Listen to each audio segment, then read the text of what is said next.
Welcome to the Monsters Among Us podcast. This is Season 2, Episode 3, The Roswell Incident. Back in the summer of '47, near a ranch in Lincoln County, New Mexico, the local Army airfield put out a press release that, well, it practically made the Earth stop spinning. They'd captured a flying disc. Wow. Yeah, the world went wild for a minute there, didn't it? It really did. Only for the Army to very quickly walk it all back, saying, nope, just a regular weather balloon. And just like that, you've got the spark that lit the fuse for the whole Roswell conspiracy phenomenon. What started as a report about, some strange bits of material found on a ranch morphed over the years into something truly extraordinary tales of alien beings, crashed spaceships, Secret government cover-up. even whispers of alien autopsies. And all of this despite, well, a real shortage of solid verifiable proof. Okay, so let's get into why this story grabbed hold so tightly. 1947 was already a time when people were looking up at the skies with a lot of questions.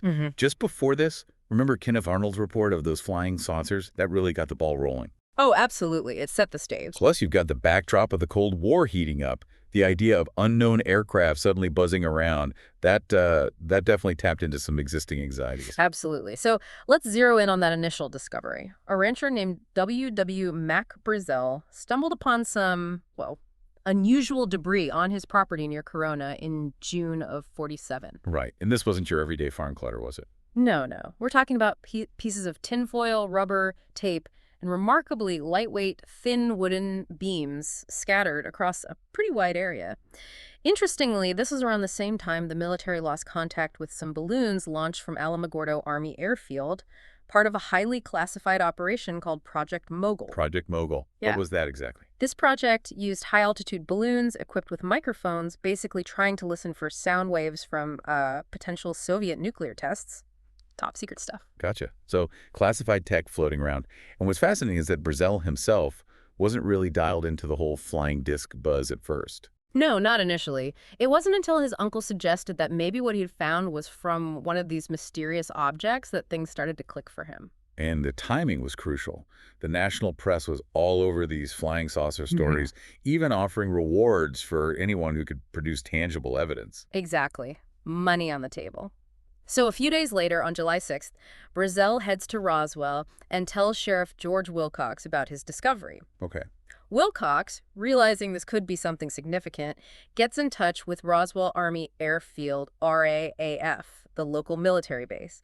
Now, it's crucial to remember who is stationed there, the 509th Bomb Group. The nuclear guys. At that point, they were the only unit on the planet capable of delivering nuclear weapons. So you can understand why any unusual aerial activity in their vicinity would be treated with extreme caution. Makes sense. Right. And the military didn't waste any time. Major Jesse Marcel and Captain Sheridan Cavett were tasked with going out to Brazel's ranch and collecting the debris.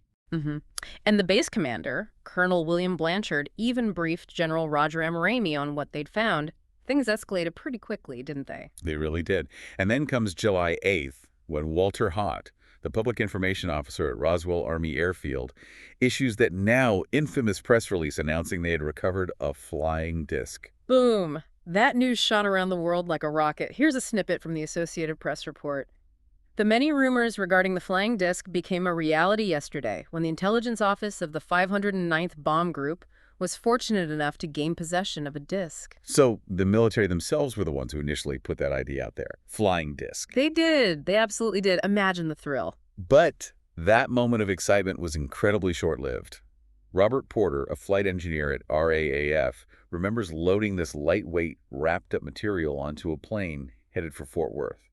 He said it wasn't so bulky that it couldn't fit in a car trunk. Seems underwhelming for a spaceship. Right. And the media must have been in a frenzy after that original announcement. Oh, I bet. Absolutely. And then, almost immediately, the story does a complete 180. General Ramey holds a press conference in Fort Worth, and suddenly that flying disc is nothing more than a weather balloon. A weather balloon. Just like that. Yep. He even brought along a weather officer, Irving Newton, who supported this claim, stating that similar radar targets were used at weather stations across the country. Now, this is where things get really interesting, because the news reports at the time, even the Roswell Daily Record on July 9th, started playing the whole thing down. They emphasized that no engine or metal parts were found. Right. And Brazel himself told the paper that the debris was just rubber strips, tinfoil, paper, tape, and sticks. Hmm. Mundane stuff. But he also stated, and this is a crucial detail, I am sure that what I found was not any weather observation balloon. Exactly. Despite later claims that he was pressured, forced to change his story, that initial quote is pretty clear. Precisely. And a portion of this material was indeed sent to Wright Field for further examination. There, Colonel Marcellus Duffy, who had prior familiarity with Project Mogul, identified it as components from a balloon. But he couldn't say mogul. No way. Because he couldn't disclose the classified nature of Mogul, he vaguely referred to it as meteorological equipment. So the initial official explanation completely avoided any mention of top-secret Cold War military programs. It wasn't until much later that the Air Force actually clarified that the weather balloon story was essentially a cover. A cover to shield the highly sensitive Project Mogul from public scrutiny. They even staged a press demonstration in Alamogordo with a misleading account of how weather balloons were used. So it seems the secrecy wasn't about little green men, but about keeping Cold War intelligence under wraps. That's what the official record points to. Now, fast forward a few decades. For roughly 30 years, the Roswell incident largely drifted out of public consciousness. Just faded away. Pretty much. News coverage dwindled after the weather balloon explanation, and the whole flying saucer craze took a bit of a hit following some notable hoaxes, like that Twin Falls incident where teenagers faked a crashed disc with parts from a jukebox. Right, those things didn't help credibility. But as we know, these kinds of mysteries have a way of resurfacing, don't they? Oh, they do. Especially as public trust in government began to erode following events like the Kennedy assassination and Watergate. Yeah, people start questioning everything. Exactly. Suddenly, the idea of a UFO cover-up didn't seem quite so outlandish to a lot of people.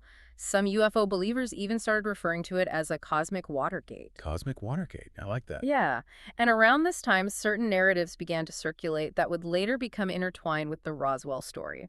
Take the Aztec crash saucer hoax in 1948. Ah, the Aztec hoax. That one was a mess. A total fabrication, eventually exposed.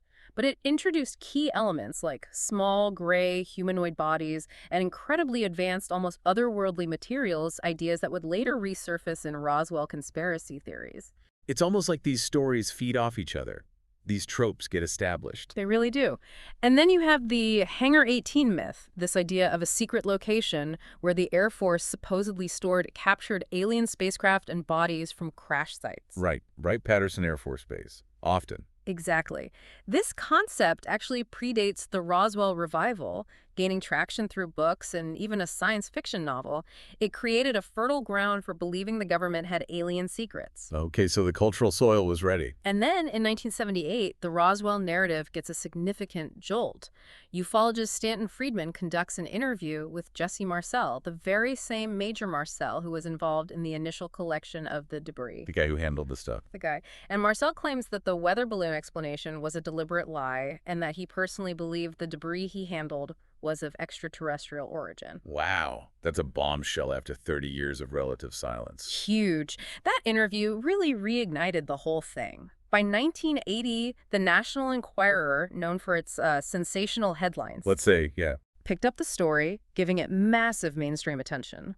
I recall Marcel describing this strange, lightweight metallic foil that you could crumple up into a ball, but when you released it, it would just unfold itself perfectly flat again. The memory metal. Yeah. Classic element. Pretty compelling stuff for the time, especially for people who were already inclined to believe. It was. And Marcel even appeared on television on the show In Search Of, stating unequivocally that he knew it wasn't a weather balloon back in 1947, even during that original press conference. Doubling down. Absolutely. His son, Jesse Marcel Jr., also came forward, recounting being shown some of the debris, which he described as having purple-hued hieroglyphics on it. Hieroglyphics, okay. Interestingly, those symbols were later identified as potentially matching markings found on the tape used in Project Mogul balloons, the kind of tape used to repair or assemble the balloon arrays. So maybe not so alien after all. Well, that's one interpretation that came later, but back then you have these first-hand accounts seemingly contradicting the official explanation. And then, in 1980, the book The Roswell Incident by Charles Berlitz and William Moore is published. Berlitz and Moore. Big names in the unconventional research field. Very big. Yeah. And their book really popularizes Marcel's account and introduces a significant new element. The claim of alien bodies being found on the plains of San Agustin. Which is, like, way off from the original debris field, right? About 150 miles west, yeah. It's important to point out that Marcel himself never claimed to have seen any bodies. This was added by the authors. Okay, so the narrative starts expanding. It really does. Yeah. Berlitz and Moore also attempted to connect Marcel's story to a claim made by Lydia Sleppy, a former teletype operator who alleged she was interrupted while in the process of typing a news story about a crashed saucer. Trying to weave different threads together. Exactly.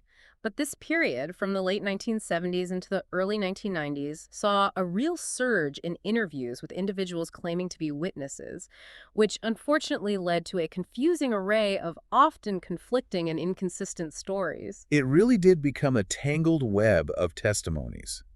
The Roswell incident book put forward this dramatic scenario where an alien spacecraft, possibly observing our nuclear weapons testing, was struck by lightning. Right, killing its crew. Mhm. And naturally, the government immediately stepped in to orchestrate a massive cover-up. But this directly contradicted Captain Cabot's much more mundane description of the debris as being nothing particularly remarkable. He was there with Marcel, wasn't he? He was, and his account was consistently, well, boring compared to Marcel's later recollections. No memory metal, no hieroglyphs, according to him. Interesting divergence. And then the alien body claims become even more convoluted with the introduction of Barney Barnett's secondhand account. He was a civil engineer who supposedly told others before he passed away about discovering alien bodies alongside archaeologists. Secondhand, though, that's always tricky. Very tricky.